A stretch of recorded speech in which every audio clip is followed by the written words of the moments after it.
Let's look at our cherry tree data. So I have diameter, diameter squared, height, diameter times height, diameter squared times height. And I guess I'm expecting that you looked at the videos with my chicken scratches, not the spreadsheet ones, but where I kind of looked at the big idea and what you want to do as far as your report and that kind of thing. So here, this was the original data. I've blown it up a little bit bigger here. I don't know if I can make it any bigger yet. Kind of. Well, I'm missing the intercept over here, but but I don't really care about the intercept. It is part of the model, but I'm not interested in it as far as its p-value and all that. And so I took those 5 columns of predictors and the response volume. There are 32 rows here, but the first row is the headers, so 31 data items. And so I did the line S command, right? If I click right there, you can see it's the linear estimation, and I don't know if I double click. Yeah, it's going to give me the error. I have to highlight, I think, everything to double click so we can see it real. Yeah, I don't know a good way to do that. So sorry, I can't really make it big, but again, I just did the linear estimation command. So I said equals line S and open parentheses, and I did this column F for the response, comma, did these 5 columns for the predictors or explanatory variables, and then comma 1 and 1, comma 1, and closed off the parentheses and did the Control-Shift-Enter. Okay, so for all of these I get this, and what's interesting, you can look here at, well, that's not letting me do that either. That's kind of weird. There we go.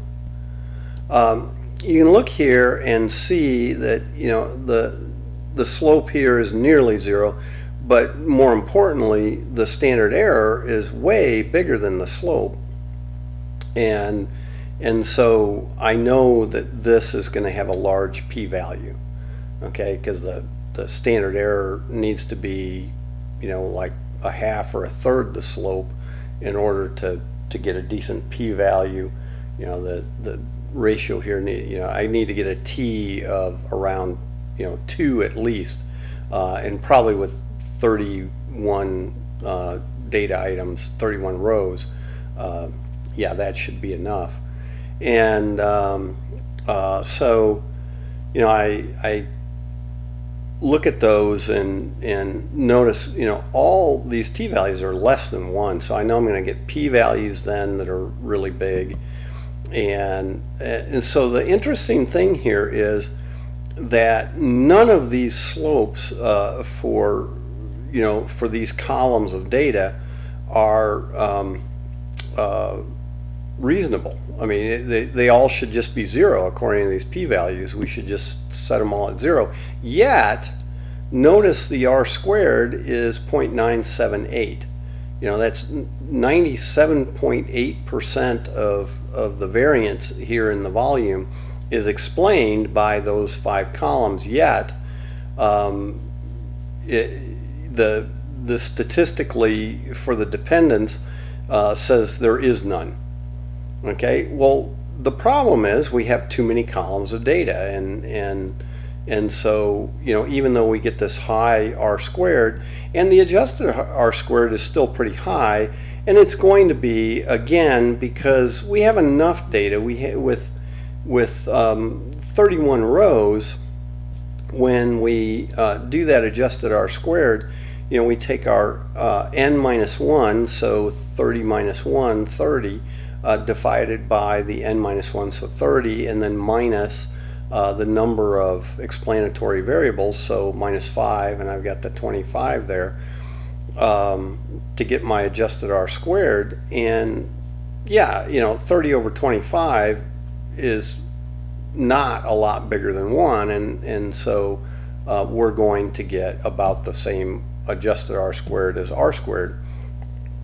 And yeah, so 97.8, 97.4, very close. But this is a crappy model because looking at these p-values for the slopes, no, that's no good. So what I did was, I copied everything. So I think I got everything there, maybe. Oh yeah, oh boy did I, because I got, so I copied way too, or I highlighted way too much, but I could copy all that, and then I just added sheets down here with the little plus, added sheets, and pasted on every sheet that same thing, so they all look the same.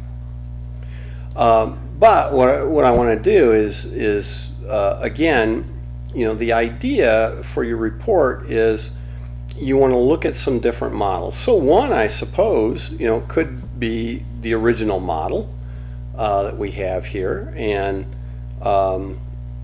sure, but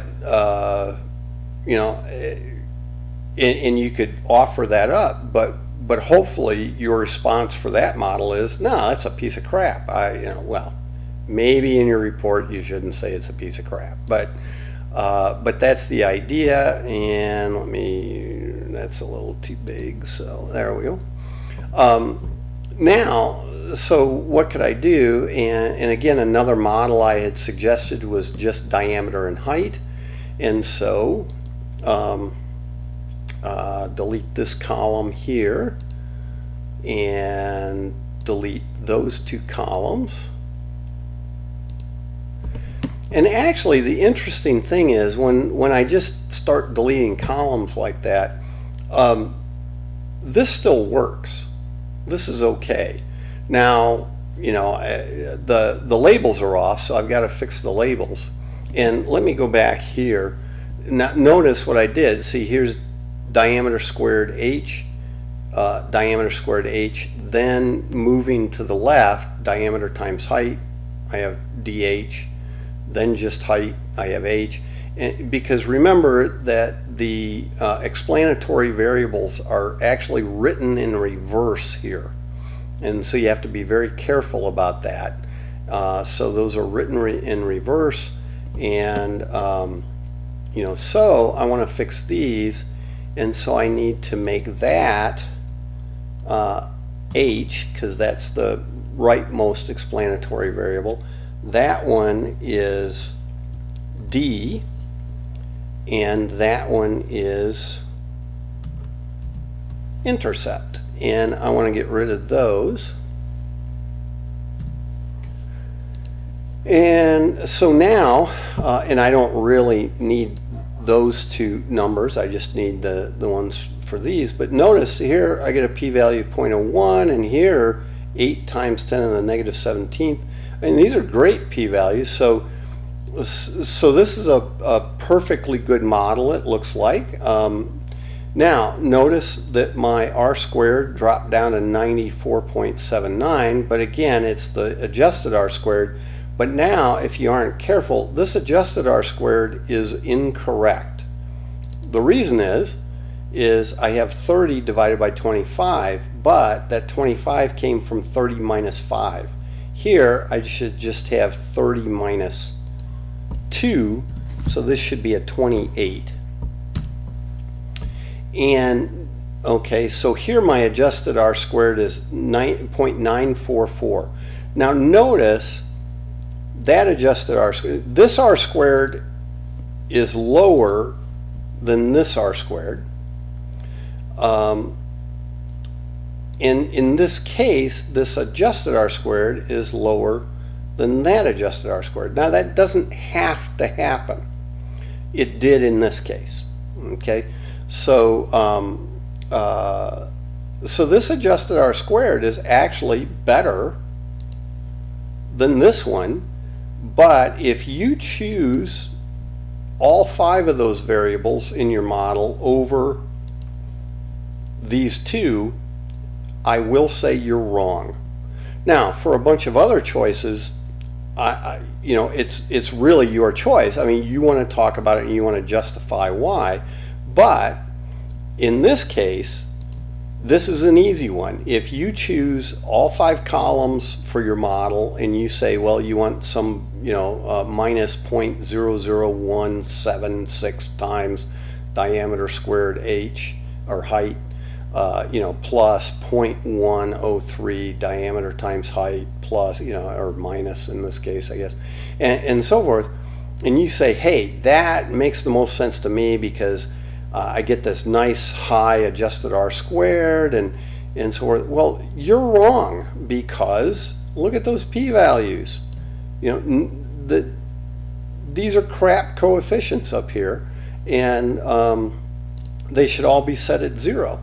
And so, well, if you're going to do 0, then you're going to get a volume of 0. Well, no, I guess because you got an intercept, but you're going to get the same volume for every single case, and that makes no sense.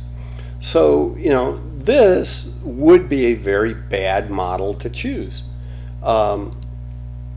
This one would be better than that, even though it's got a lower adjusted R squared. Okay, and you know, and what you would want to do is, as you talk about these, you could you know, do a screenshot of just you know, you don't have to put those columns into your screenshot. And you know, well, gee, how are you going to do that? I mean, you don't want all this stuff. Well, there are ways to crop pictures and so forth. That's one, but possibly a better way is just keep magnifying this. Now, in my case, and I think in almost all spreadsheets, down here at the bottom right is something to magnify the spreadsheet, and I'll just magnify it. Okay, so I can't quite do it there. So I could do it like this. Now, so I've got that part that I don't really want. Now here's another nifty little trick, is, and even these NAs, maybe I don't want them in the picture. Well, that's easy enough. If I highlight that and I go to my font color, pick white. They're still there, but you can't see them. And I could even do that here if I wanted to. Pick white.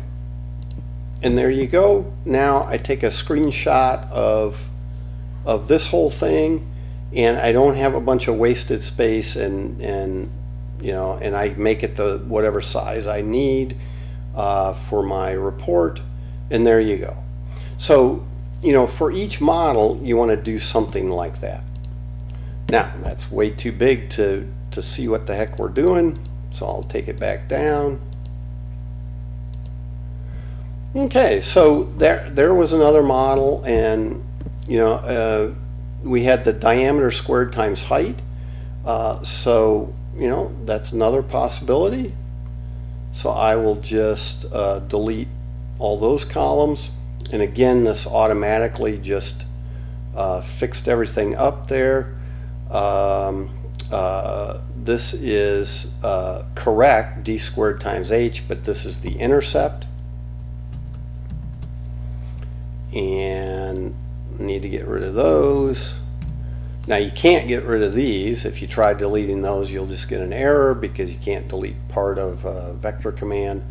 But again, you can always just change everything to white font. Now let's look at our adjusted R squared.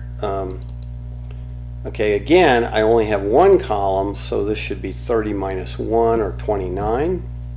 So every time I change the number of columns, I need to change my adjusted R squared. Now notice here, my adjusted R squared is 0.977, almost 0.98. Look back here, that adjusted R squared was 0.94. Oh, okay. Notice I went down in the number of columns and my adjusted R squared went up. That's a good thing. So this looks nice. Coming back here, actually notice that, and here's a case, the R squared is 0.978. The R squared here is 0.977, almost 978, but it's that tiniest bit lower. And again, that's what happens, is I can always increase my R squared by increasing the number of columns of data. Okay, if I add more data somehow, with things like squares and so forth, if I keep adding more columns, I can make that that regular R squared get really big. Okay, but notice here, this adjusted R squared, 0.9769, about 0.977. What was it here? It was 0.973. So even though this one, they're almost exactly the same, but it's that subtle idea that I reduced the number of columns and my adjusted R squared actually went up, even though the regular R squared went down. Okay, and that's why that most statisticians, well, I think all statisticians feel the adjusted R squared is the better reflection of model fit when we go to these extra columns. And so, as I just look at these two, this has the better adjusted R squared. It only uses one column. Yeah, maybe that's better. But, here, let's see, I have to go like that. Okay. So, but on this one, what do I have going for me here? Well, it's just I collect diameter and height, and I just use diameter and height. I don't have to multiply anything together. I don't have to square it and so forth. And yet I still get a darn nice adjusted R squared. The p-values are good.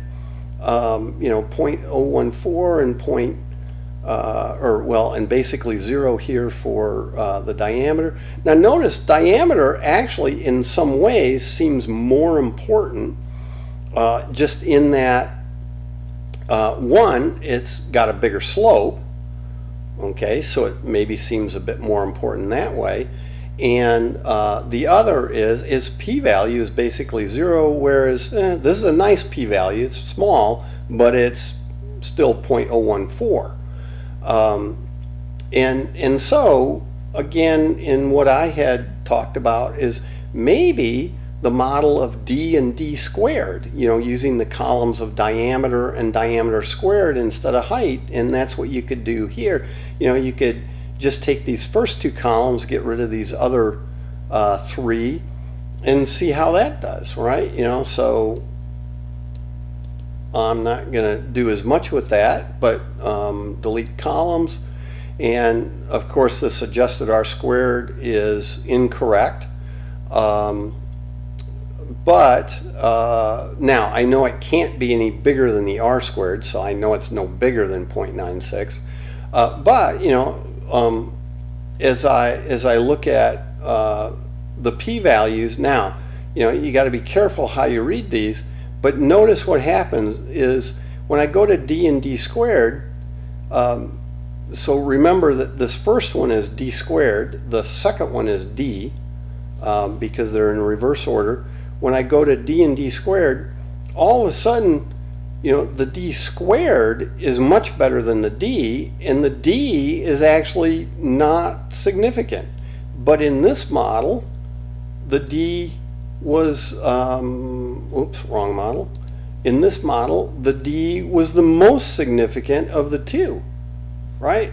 So that's the thing, is as you change columns and look at different models, those things change. So it's not simple. You know, and so here, you know, I would probably prefer to just go with d squared as opposed to d according to what this says. Well, I could check that out. You know, how does d squared compare to d squared h or d plus h, right? You know, so I can look at those things. Never have we, you know, I haven't done anything where I looked at diameter times height, you know, because I could look at diameter, height, and diameter times height and get rid of this column B and get rid of that column E and see how that looks, right? I have lots of different things I can check, but each time, you know, what you want to do is for that given model, explain what you did, give those results. Okay, they're results, and this still has the white lettering here, so you can't see the NAs, but give those results. In some cases, you know, like this one, because I have just one explanatory variable, heck, I could go here, I can add a nice chart.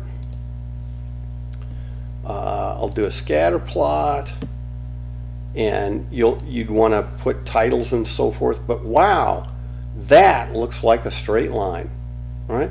So yeah, I can then show that if I chose this model, hey, that looks really good. But, you know, I could also, you know, try some other models, and I might be able to plot those. And again, if I, let's see, I'll just go back here, right? If I just look at diameter, now here I'm not so worried about the least squares, but as I had mentioned, you know, it's probably not a bad idea. So delete columns. Here I've made it very simple. I can highlight those two columns, and again, you want to put some labels on things and all that, but I can add that chart, XY scatter plot, and finish. And notice here, that looks sort of straight, but not exactly straight. And you see, it does look like it might be part of a parabola, a very wide parabola. But that's what I had pointed out with when in one of the other videos was, you know, you don't know when you do diameter and volume, maybe it'll look kind of like a parabola. It does kind of look like a parabola, right? You can toss that in as something interesting to look at. I'm going to undo, and now what I'm going to do is just delete columns there, delete those columns, and again, I'm not so much interested in all the linear estimation stuff. I just want to look at a plot of height and volume, and so insert chart and a scatter plot, finish. Now, there's a lot of variance here, a lot more variance than what we saw with the diameter, but, you know, it looks sort of like a straight line as I'm looking through there. So definitely it looks like height matters, but, you know, the height, when you think about it, with a lot of trees, you know, a taller tree is bigger around, right? Height and diameter may have something in common, right? So you could also think of each as a confounder for the other. But, you know, I could look at something like this and say, well, yeah, what if I just use height, just height and volume? Well, actually this did that, right? Because this is height, this is the intercept. And notice if I just did height, I get a pretty small p-value. But notice the r squared up here, oops, wrong place, r squared is just 0.357. So, you know, and we can kind of see why that would be. right? There's quite a bit of variability here. And so even though the trend is pretty definite, the p-value is quite small right there, there's a lot of variability, and so the height really doesn't seem to explain it all. But see, those are things you can put into your report. You can say, well, yeah, I look at that plot of height and I see just right off height. Yeah, it looks height's very important. When we did diameter, it looks like that's very important. So we probably do want to put both of those in. And in looking at those plots separately, even though we don't think either one by itself, is quite the right model, this is where probably both matter. Looking to see first just at that single variable and the response that we want, looking at a plot like that, well, yeah, I mean, there's a lot of variability, but I see a definite trend. And so, yep, I think I'm going to need height in there somehow. Now, again, this one, I think it was, yeah, need to move that out of the way, right? The diameter squared times h. Now, height isn't there by itself. Diameter is not there by itself, but they're both there, right? They both were important, and this did a very nice job, okay? But I still may not want to choose this model. I may prefer to choose the diameter plus the height. I may, we haven't looked at diameter plus height plus diameter times height. That may be even better than this one. And I may like that one because I've got the diameter and the height separate as separate variables, and maybe I like that, and I like linearity when I'm working with things, because I don't like squaring things so much, but we could talk about the interaction term, and maybe putting that interaction term in there actually makes it do better than this model. I don't know. I've probably looked at it before, but I don't remember. But those are things you want to look at.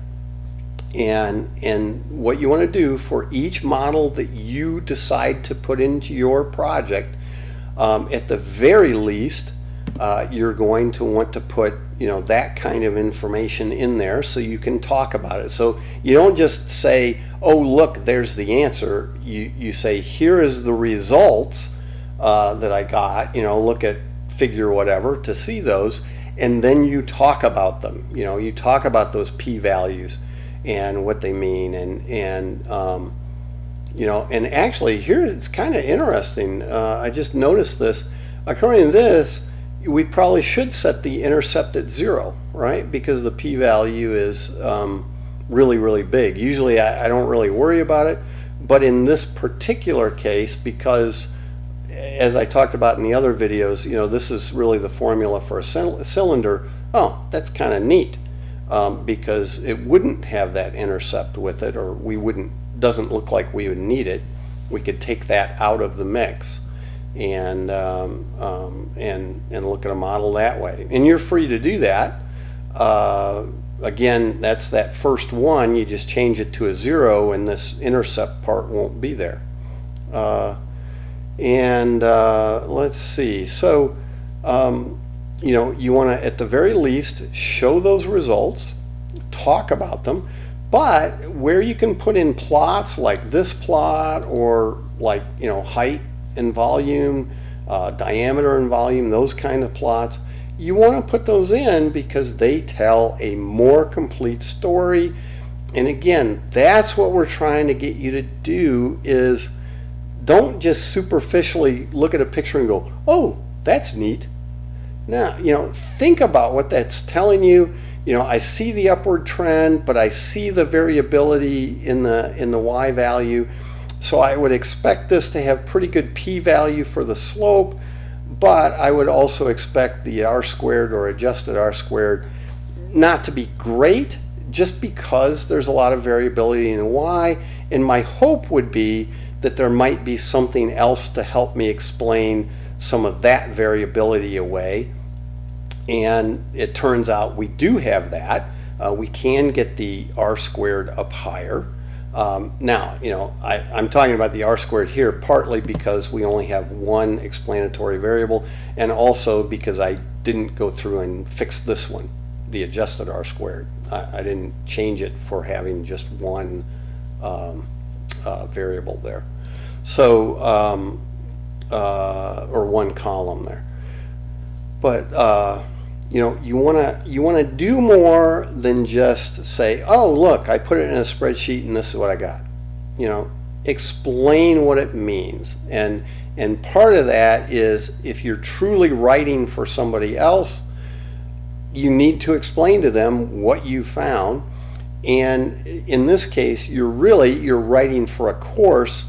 If you find you don't know what to say, it means you haven't learned anything. Okay? Well, in a way that's okay, because you can realize that, oh, I don't understand this, and you can ask questions. Okay? But that hopefully can help you with your project and better understand how you convey a particular message. So we'll call that one good.